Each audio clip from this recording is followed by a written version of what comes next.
किस समिति ने राजनीति के अपराधीकरण और अपराधियों के राजनीतिकरण के बारे में चिंता व्यक्त करी है? फटाफट से बताएं। Which of the following committee express the concern about the criminalization of the politics and the politicization of the criminals? क्या है सही आंसर? कारकुंडे समिति, सच्चर समिति, बोहरा समिति और इंद्रजीत गुप्ता समिति। क्या है सही आंसर? क्वेश्चन आपकी स्क्रीन पे है, आप आंसर करते जाएं।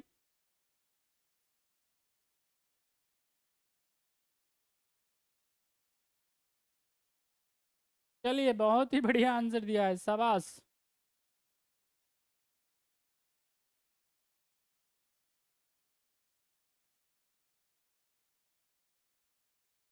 जिन्होंने भी आंसर दिया है शुक्रिया, धन्यवाद। देखिए यहाँ पे बोहरा समिति की अनुशंसाएं हैं, ये बात समझ में आ रही है। बोहरा समिति को मुंबई ब्लास्ट 1993 के अंदर होता है, तभी इसको क्या किया जाता है, नरसिम्हा राव सरकार ने इसको अपॉइंट किया जाता है। और ये क्या है, काफ़ी आलोचना करती है कि भाई क्या किया जाना चाहिए। जितनी भी पॉलिटिकल पार्टी है उस पर ये विचार करें कि क्या नहीं होना चाहिए, राजनीति का अपराधीकरण नहीं होना चाहिए, ठीक है कि नहीं। लगातार आप भी सुनते रहे होंगे, लगातार देखते रहे होंगे कि राजनीतिक जो पार्टियां हैं पहले कैसे कैसे बाहुबलियों को टिकट दे देती थी, उसके बाद में क्या होता था, मुश्किल हो जाता था। नहीं, राजनीति का अपराधीकरण इसी को कहते हैं। राजनीति में क्या है, लगातार जो है धन बल का, बाहुबल का उपयोग करके लोग आ जाते थे। तो इस पे क्या है, चिंता जाहिर करी और इसको रोकने के लिए कहा गया, अब उपाय दिए बोले, ठीक है कि नहीं। तो सही आंसर इसका बोहरा समिति है। अगला सवाल आपकी स्क्रीन पे, question number 8। Which of the following statements are not correct? क्या है आंसर, फटाफट से बताएं। भारत के निर्वाचन आयोग के अंतर्गत एक विशेष निर्वाचन व्यय परिवीक्षण विभाग का गठन किया है। राजनीतिक दलों के हिसाब किताबों का लेखा परीक्षण प्रतिवर्ष किया जाता है। निर्वाचन से संबंधित भुगतान करके समाचार देना एक निर्वाचनीय अपराध है।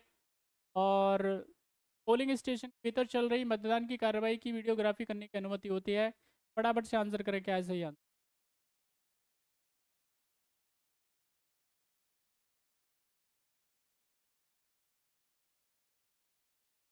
चलिए, जिन्होंने भी आंसर दिया देख लेते हैं। देखिए इस पे क्या है, मॉडल कोड ऑफ कंडक्ट पे लेक्चर पड़ा हुआ है, डिटेल में हमने बताया हुआ है आपको सारा कुछ, कि चुनाव के दौरान किन किन बातों का ध्यान रखने की आवश्यकता है, चुनाव आयोग किन किन की परमिशन देता है, कितनी खर्च की सीमा होती है, सारी की सारी बातें हमने आपको बताई हुई हैं। आप जाकर के लेक्चर देख लेना।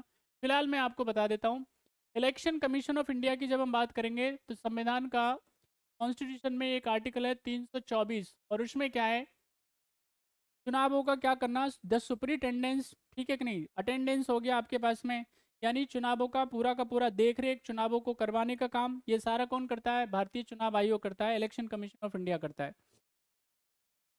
लगातार अगर हम बात करेंगे कि भाई किन किन बातों का ध्यान रखा जाता है, तो यहाँ पे ध्यान रखा जाता है, भारत के निर्वाचन आयोग